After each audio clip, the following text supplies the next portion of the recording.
Hello guys, ഇന്ന് നമ്മളിവിടെ കാണിക്കാൻ പോകുന്ന ഒരു തട്ടിക്കൂട്ട് ചിക്കൻ കറി കേട്ടോ. ചോറിൻ്റെ കഴിക്കുന്നത് ബെസ്റ്റാണ്.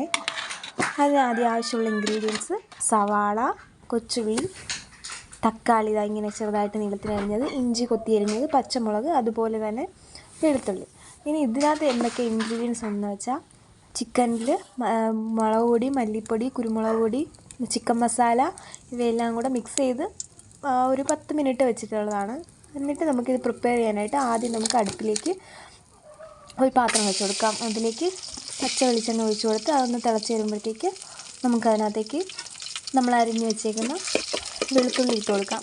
അത് നന്നായി വെളുത്തുള്ളി വഴറ്റിയതിന് ശേഷം കൊത്തി അരിഞ്ഞ് വെച്ചേക്കുന്ന ഇഞ്ചി എടുത്തിട്ട് കൊടുക്കാം. ഇഞ്ചി ഇട്ട് കൊടുത്ത് ഇഞ്ചി നന്നായി വഴറ്റിയതിന് ശേഷം അതിലേക്ക് നമുക്ക് കടുക് ഇട്ട് കൊടുക്കാവേ.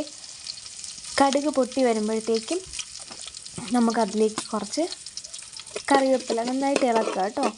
അതിനകത്ത് നമുക്ക് കുറച്ച് കറിവേപ്പിലയും കൂടെ ഇടാം. എന്നിട്ട് നല്ലപോലെ വഴറ്റി ഒരു പരുവാകുമ്പോഴത്തേക്കും നമുക്കതിലേക്ക് കൊച്ചുള്ളിയും സവാളയും കൂടെ സെപ്പറേറ്റും ഇടാം. നമ്മളിവിടെ ഒരുമിച്ചായിരുന്നു കേട്ടോ. അതുകൊണ്ട് അതിലേക്ക് നമുക്ക് സവാളയും എളുപ്പത്തിലാണല്ലോ, പെട്ടെന്ന് പ്രിപ്പറേഷന് വേണ്ടിയിട്ടാണ് രണ്ടും കൂടെ ഒരുമിച്ചിട്ടത്. അധിക സമയം എടുക്കാൻ പാടില്ലല്ലോ എന്നുള്ള ഒരു ഐഡിയയിൽ. അപ്പോൾ ഇങ്ങനെ സവാളയും വെളുത്തുള്ളിയും ഇഞ്ചിയും കൂടെയുള്ള നന്നായിട്ട് വഴറ്റിയിട്ടെടുക്കുക എണ്ണയിലിട്ട്. ഈ ചുവന്നുള്ളി ഒരു ബ്രൗൺ കളറായി വരുമ്പോഴത്തേക്കും നന്നായിട്ട് വരുമ്പോഴത്തേക്കും നമുക്കതിലേക്ക് നല്ലപോലെ ചുമന്ന ഒരു ബ്രൗണിഷ് കളറാവും. അപ്പോഴത്തേക്കും അതുവരേക്കും നന്നായിട്ട് വഴറ്റുക ഉള്ളി.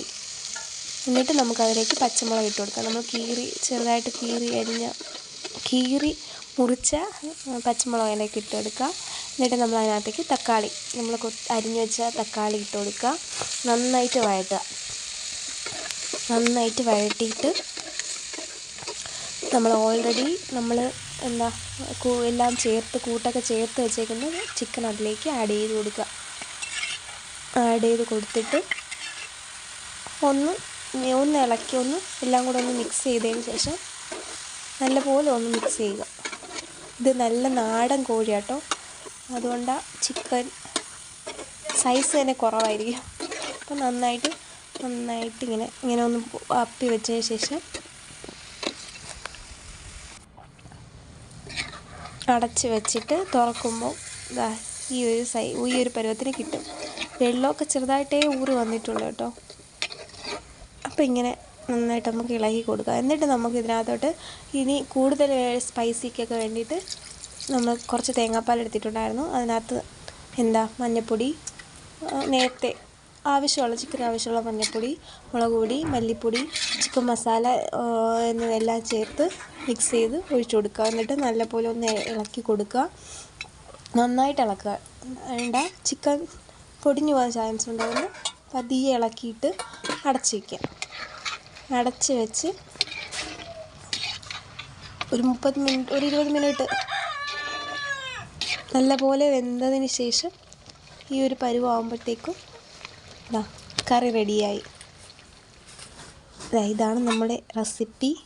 ഇതാണ് വളരെ പെട്ടെന്ന് ഉണ്ടാക്കാൻ പറ്റുന്ന ഒരു വിഭവം കേട്ടോ. എല്ലാവരും ഒന്ന് ട്രൈ ചെയ്യണേ.